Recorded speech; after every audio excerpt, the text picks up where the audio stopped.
कर्पूरी जी को देश भारत रत्न मिलना बहुत अच्छी बात है, स्वागत योग्य बात है। वर्षों से इसकी डिमांड लोग करते रहे।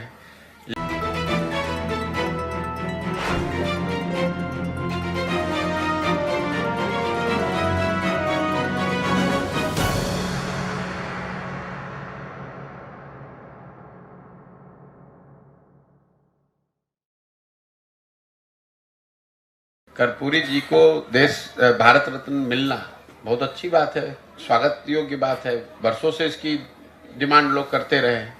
लेकिन ये सब बातें चुनाव के 1 महीने 2 महीने पहले इसलिए की जाती हैं कि लोग अपने 5 साल की समस्याओं को भूलकर इसी में आकर बहकर फिर वही गलती करके वैसे ही वोट कर दें। आपका कहना है लोग तो फिर वही बात करेंगे। अगर लोग फिर वैसे ही करते रहेंगे तो उनकी स्थिति भी वैसी ही बनी रहेगी जैसे पहले से है। ऐसा तो है नहीं कि बिहार ने लालू जी का शासन नहीं देखा, कि नीतीश का नहीं देखा, कि मोदी का नहीं देखा। भाई 10 वर्ष से मोदी जी प्रधानमंत्री तो हैं ही, उससे बिहार में बेरोजगारी तो खत्म हुई नहीं, उससे कोई बिहार से पलायन रुका नहीं। उससे पहले जब केंद्र में यूपीए कांग्रेस की सरकार थी तब भी बिहार की दशा यही थी। हम लोग तो इस अभियान में रोज ये बात कह रहे हैं कि ये बात ही बेमानी है कि किसने बिहार का भला किया, किसकी वजह से बिहार का नुकसान हुआ।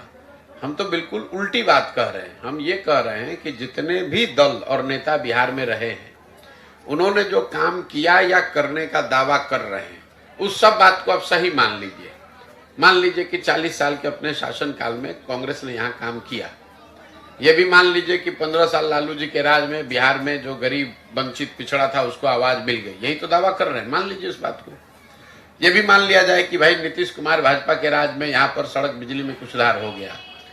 लेकिन अगर सारे लोगों के काम को, दावे को सही मान भी लिया जाए तो भी इससे तो कोई इनकार नहीं कर सकता है कि पूरे देश में सबसे गरीब, सबसे पिछड़ा, भुखमरी, बेरोजगारी वाला राज्य बिहार है।